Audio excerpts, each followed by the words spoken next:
ꯊꯣꯛꯏꯁꯤꯅ ꯁꯤꯒ ꯇꯔꯥꯝ ꯅꯣꯛꯆꯔꯦ ꯃꯌꯥꯝ ꯉꯁꯤꯗꯤ ꯑꯩꯈꯣꯏ ꯁ꯭ꯔꯤꯅꯒꯔꯗ ꯀꯣꯏꯕ ꯆꯠꯂꯤꯅꯦꯕꯀꯣ ꯑꯗꯣ ꯌꯨꯝꯗꯒꯤꯕꯨꯗꯤ ꯊꯣꯛꯂꯛꯑꯦ ꯂꯝꯕꯤꯁꯤꯕꯨꯗꯤ ꯈꯔꯗꯤ ꯂꯣꯡ ꯖꯔꯅꯤꯅꯤ ꯄꯨꯡ 4-5ꯃꯨꯛ ꯆꯪꯉꯦ ꯑꯩ ꯆꯠꯄ ꯌꯧꯕꯗ ꯑꯗꯣ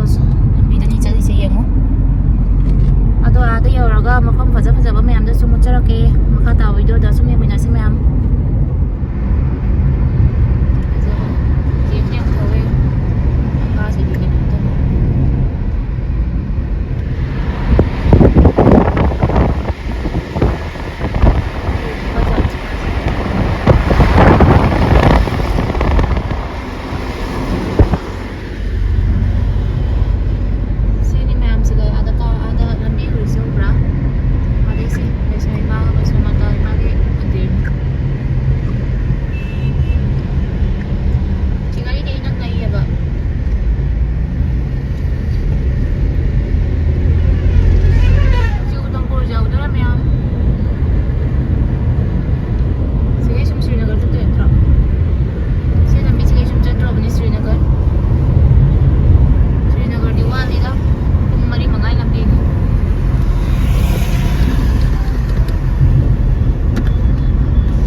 ꯁ꯭ꯔꯤꯅꯒꯔ ꯌꯧꯒꯗꯕꯗꯤ ꯃꯌꯥꯝ ꯋꯥꯠꯂꯦꯕꯀꯣ ꯃꯌꯥꯝ ꯀꯩꯅꯣ ꯄꯨꯡ 5ꯃꯨꯛꯀꯤ ꯂꯝꯕꯤꯅꯤ ꯁꯤꯗꯒꯤ 240 ꯀꯤꯂꯣꯃꯤꯇꯔꯅꯦꯕꯀꯣ 70 ꯀꯤꯂꯣꯃꯤꯇꯔ ꯃꯨꯛꯇꯤ ꯆꯠꯂꯦ ꯒꯥꯔꯤꯁꯦ ꯁꯨꯝ ꯀꯩꯅꯣ ꯇꯞ ꯊꯧꯔꯦꯕꯀꯣ ꯒꯥꯔꯤꯁꯤꯁꯨ ꯆꯤꯡꯒꯤ ꯂꯝꯕꯤꯅꯤꯅ ꯁꯨꯝ ꯇꯞ ꯊꯧ ꯍꯥꯏꯅ ꯁꯨꯝ ꯇꯞ ꯇꯧꯔ ꯆꯠꯂꯦ ꯃꯐꯝꯁꯦ ꯐꯖꯗ꯭ꯔꯦ ꯌꯦꯡꯉꯣ ꯃꯌꯥꯝ ꯆꯤꯡ ꯅꯠꯇ ꯑꯩꯅ ꯐꯖꯃꯟꯒꯤꯅ ꯁꯨꯝ ꯚꯤꯗꯤꯑꯣꯁꯦ ꯃꯇꯦꯛ ꯑꯃ ꯂꯧꯖꯍꯧꯕꯅꯤ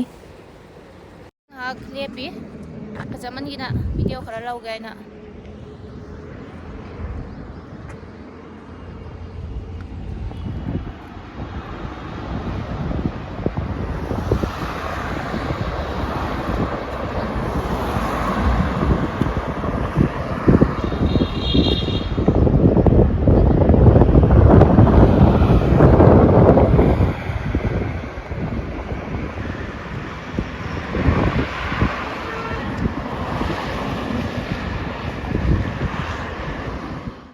ꯁꯤꯅ ꯃꯌꯥꯝ ꯌꯦꯠꯂꯣꯝꯗ ꯍꯥꯏꯔꯤꯁꯤꯅ ꯄꯠꯅꯤꯇꯣꯞ ꯆꯠꯄꯒꯤ ꯂꯝꯕꯤꯅꯦꯕꯀꯣ ꯁꯣꯝꯗ ꯍꯥꯏꯈ꯭ꯔ ꯁꯨꯝ ꯄꯠꯅꯤꯇꯣꯞ ꯐꯪꯗ꯭ꯔꯕꯅꯤ ꯑꯗꯣ ꯁꯤꯒꯤ ꯈꯔ ꯆꯠꯂꯒ ꯁꯤꯗ ꯇꯔꯅꯜ ꯑꯁꯥꯡꯕ ꯑꯃ ꯂꯩꯌꯦꯅ ꯍꯥꯏꯌꯦꯕꯀꯣ 9 ꯀꯤꯂꯣꯃꯤꯇꯔꯒꯤ ꯇꯔꯅꯜ ꯑꯃ ꯌꯥꯝꯅꯁꯨ ꯐꯖꯩꯌꯦ ꯑꯗꯣ ꯃꯌꯥꯝꯗꯣ ꯁꯨꯝ ꯃꯨꯠꯆꯔꯛꯀꯦ ꯁꯤꯅꯤ ꯃꯌꯥꯝ ꯇꯔꯅꯜꯗꯣ ꯌꯧꯔꯦ ꯁꯤ ꯃꯅꯨꯡꯗ ꯆꯪꯉꯅꯤ ꯍꯧꯖꯤꯛ ꯁꯤ ꯃꯅꯨꯡꯗ ꯆꯪꯉ ꯀꯃꯥꯏꯅ ꯇꯧꯕ ꯍꯥꯏꯗꯣ ꯑꯗꯨꯝ ꯌꯦꯡꯃꯤꯟꯅꯁꯤ ꯃꯌꯥꯝ 9 ꯀꯤꯂꯣꯃꯤꯇꯔ ꯁꯥꯡꯕ ꯇꯔꯅꯜꯗꯨꯅꯤ ꯃꯌꯥꯝꯁꯦ गाड़ी बूस्टर लगा हुआ है बाद में आएंगे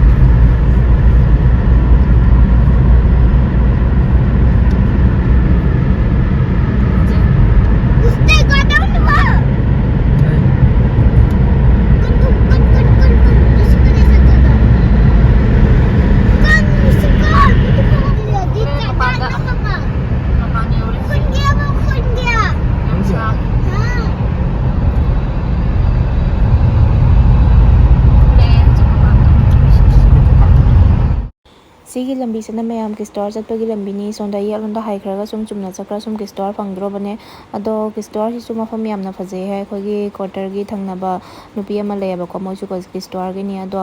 ꯃꯣꯏ ꯁꯣꯝꯗꯁꯨ ꯀꯣꯏꯔꯛꯑꯣ ꯈꯣꯠꯂꯣ ꯍꯥꯏꯅ ꯍꯥꯏꯌꯦꯕꯀꯣ ꯑꯗꯣ ꯃꯇꯝꯗꯤ ꯌꯥꯔꯔꯣꯏ ꯍꯟꯗꯛꯇꯤ ꯀꯣꯏꯕꯀꯣ ꯑꯗꯣ ꯃꯊꯪ ꯁꯨꯇꯤ ꯐꯪꯕ꯭ꯔꯥ ꯌꯦꯡꯉꯅꯤ ꯁꯨꯇꯤ ꯐꯪꯉꯗꯤ ꯁꯨꯝ ꯀꯣꯏꯔꯨꯅꯦꯕꯀꯣ ꯅꯣꯡꯃ ꯁꯨꯝ ꯅꯨꯡꯁꯥ ꯈꯨꯠꯁꯥ ꯑꯃꯅꯤ ꯇ꯭ꯔꯥꯐꯤꯛ ꯖꯥꯝ ꯑꯣꯏꯅ ꯉꯥꯏꯍꯥꯛ ꯂꯦꯞꯄꯤ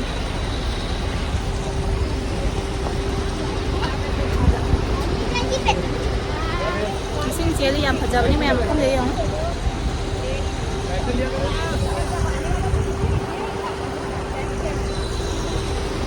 ꯑꯉꯥꯡ ꯆꯥꯛ ꯄꯤꯖꯔꯤ ꯃꯌꯥꯝ ꯒꯥꯔꯤ ꯃꯅꯨꯡꯗ ꯇ꯭ꯔꯥꯐꯤꯛꯁꯨ ꯖꯥꯝ ꯑꯣꯏꯅ ꯉꯥꯏꯍꯥꯛ ꯂꯦꯞꯄꯤꯗꯨꯅ ꯑꯉꯥꯡꯁꯨ ꯆꯥꯛ ꯄꯤꯖꯍꯧꯔꯒꯦ ꯍꯥꯏꯅ ꯄꯤꯖꯔꯤ ꯌꯨꯝꯗꯩ ꯆꯥꯛ ꯊꯣꯡꯉ ꯄꯨꯔꯛꯑꯦ ꯖꯦꯔꯨꯝ ꯃꯣꯏ ꯊꯣꯡꯕꯤꯔꯛꯑꯦ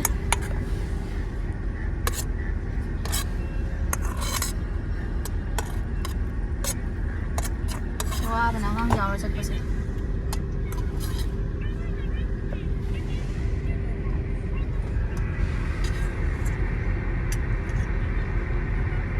traffic oina pungkhai am phare le paise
ngahak lepi mayam silang nam cha hi ga na nongtil gi baro gi chum cha dre ba ko dona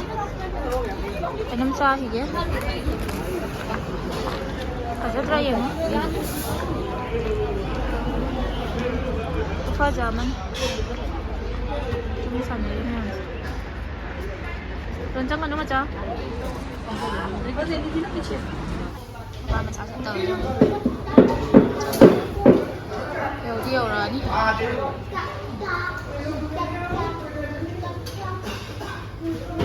jam nal na washroom le re pore matar paneer se le re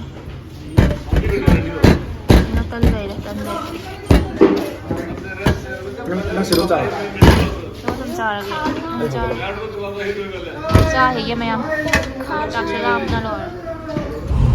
Hoji hotel le thokle mayam yam hawkre yang su matar paneer tawraga jum tan ga jasale ado sandal ta san lok re pung kya ta re hoji pung tare ta to re pung 3 minute 44 minute chale sumai na ngali sigadi ado horan mafom do yora sa muchara ge mayam pura mame mayam no ayuk di hoy sa ta re